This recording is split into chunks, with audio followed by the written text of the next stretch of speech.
各位觀眾大家好啊！今日咧就同大家講一講故事嘅。咁話說咧，四太咧佢就用5億就買咗一層洋樓喺香港嗰邊啦。咁呢層豪宅咧就應該丟空咗一段時間嘅啦。咁近期咧，終於有個首富嘅仔咧就願意去租佢間房。哇！咁佢都已經講到話叫做唔錯嘅收入。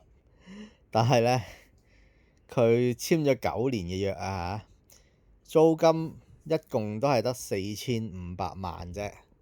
嗱，即係咧，你一個人你攞5億去投資，然之後咧，你個年回報率啊，大概係得1%。咁其實有幾低咧？咁平均嚟講咧，香港嘅租金回報係講緊2.4到3.6%啦。咁1% 咧係遠遠係低於平均嘅投資收益嘅。嗱，咁我一睇到呢條數嘅時候咧，咁其實我又覺得，哇！大佬你嘥咁多錢就租呢條數，租呢間屋出去，回報係勁低嘅。有啲人就係輕輕計過咧，100年都未回到本喎。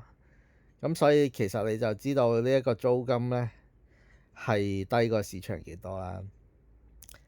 嗱，咁點解會突然之間講一講四太租間樓出去，呢啲咁無關痛癢嘅嘢咧？係咪先？就算佢租樓出去賺得少，係咪佢個人問題啊？咁咧事關咁就有個傻佬咁呢個傻佬咧大家都識嘅，係咪？咁咧佢咧就幫我哋澳門市民咧就租咗一個地方。咁原來咧，佢每年嘅租金係高達2000萬㗎。哇！真係十分之誇張啦，2000萬喎。咁呢個傻佬咧，費事又講係邊個啦，係咪？咁其實大家都明㗎啦。哇！咁佢每年租2000萬，佢就攞嚟辦公用啦，幫市民，係咪？哇！佢一租就租咗16年喎。你諗下，2000萬16年，咁閒閒地咧就冇咗3億㗎啦，3億2000萬啊，大概。哇！咁呢3億幾咧，其實佢本身自己就可以自己起返一層差唔多嘅嘢，咁然之後就自己用啦。咁仲可以將某一啲地方反租返出去嘅，佢絕對有呢個能力嘅，呢個傻佬。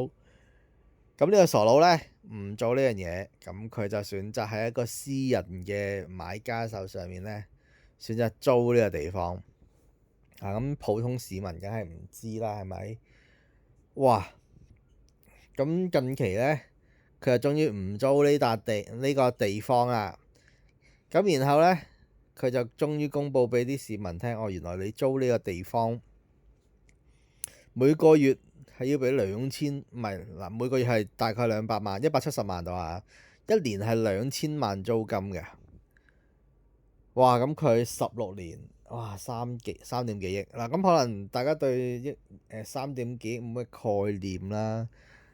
咁咧，咁我問 AI，喂，如果要起一間咁上下嘅建嘅大廈，咁成本大概幾多咧？咁佢就話1500萬，15000平方嘅一棟大廈咧，建築面積咧就大概佢個成本係包埋人工個成本都係1.2億到2億之間嘅啫。咁如果呢個傻佬咧，佢當年咧投入可能1-2億就可以起到呢棟嘢出嚟，唔使租啦。佢絕對有呢個能力嘅，呢個傻佬。咁啲地又係佢嘅啦，係咪先？咁起唔起地，起唔起嗰個建築咧，都係佢話事嘅咁最大係佢噶啦。咁但係咧，佢都係選擇咧每年俾2000萬租俾人哋喎。嗱，咁相反，睇翻四太呢單嘢咧，嗱，咁傻佬去租呢棟辦公大廈咧，佢俾人哋嘅租金回報啊，即係屈指一算咧，係講緊大概13% 每年㗎。咁係咩概念咧？嗱，即係咧阿四太一個精明嘅生意佬啦，咁佢咧租金回報係得1%。咁但係咧嗰個傻佬咧就俾人哋咧每年賺13%喎。咁你話係咪好黐線啦？一個係1%，一個係13%，相差13倍啊！咁咧呢個傻佬咧，咁成日都話自己審慎理財啦，就話即係好好咁睇住市民嘅即係嗰啲錢啦。點知咧，哇！佢俾人哋即係當水魚禁咗16年喎。咁近期終於可能新嘅人去掌管啦。咁然後咧就終於發現，哇！大佬你原來之前咁離譜嘅，咁樣玩嘅係咪先？嗱，咁不禁咧就令我去好懷疑啦，究竟當中係單純嘅商業關係啊，真係非租呢個地方不可啊？個租金係咪真係平啊？係咪先？點解會揀租嗰個地方，而且咁貴咧？係咪？咁響澳門啊澳門嘅租金回報咧，其實都係得1.8到2.2% 度嘅啫，正常嚟講。咁但係咧呢個咁嘅傻佬咧，竟然係俾人哋賺13% 度嘅。反正就即係大家諗啦，係咪先？咁呢個傻佬做嘢咧，咁其實大家都明㗎啦。有時候咧，可能真係佢傻嘅；有時候咧，可能入邊咧就真係有啲即係無法理解啊、見唔得光嘅嘢發生咗啦，係咪先？咁佢每一屆即係管理嗰啲人咧，到佢唔做嘅時候咁其實好多都而家入緊去，即係揼緊石仔㗎啦。咁當然啦，要睇翻佢本身個職位係高定低啦。即係通常都係會揾啲唔高唔低嘅人去祭旗嘅。嗱，反正咧呢個地區嘅廉潔程度就真係有目共睹啦。咁當然啦，新上任嘅一啲即係領導咧，咁目前嚟睇咧，就好似係真係有心去整治一啲即係令人覺得無法理解嘅事情啦。咁反正呢個故事嚟嘅啫，大家聽下就係啦。但係2000萬一年嘅支出話如果佢將呢啲錢咧，即係惠及翻一啲有需要嘅人士咧，即係窮困嘅人士咧，咁咧真係對呢個社會有好多嘅幫助啦。你諗下，平時佢即係呢個傻佬，即係起下公園4000萬，然之後起條天橋1-2億，咁但係咧，竟然話叫佢起個辦公室嘅時候咧，佢選擇唔起喎，然後去選擇租人哋即係現有嘅地方嚟做嘢喎。嗱，咁其實成件事係反邏輯嘅，係唔合理嘅。只不過咧，你話邊個可以去調查呢單嘢合唔合理咧？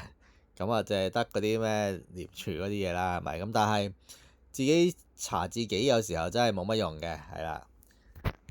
嗱，澳門咧，我哋嗰間廉署叫 CCAC 啦。咁香港嗰邊叫 ICAC 嘅。咁究竟 CCAC 同埋 ICAC 佢之間有咩分別咧？咁其實就差咗個 I 啦。I 係咩意思咧？ I 係 independent independent 咧，即係話佢係獨立嘅，即係香港嘅廉署咧，佢係一個獨立嘅機構咁但係澳門咧係冇 I 㗎，OK。咁所以咧大家反正就係個名嚟㗎啦，大家理解什麼意思就好了，係啦。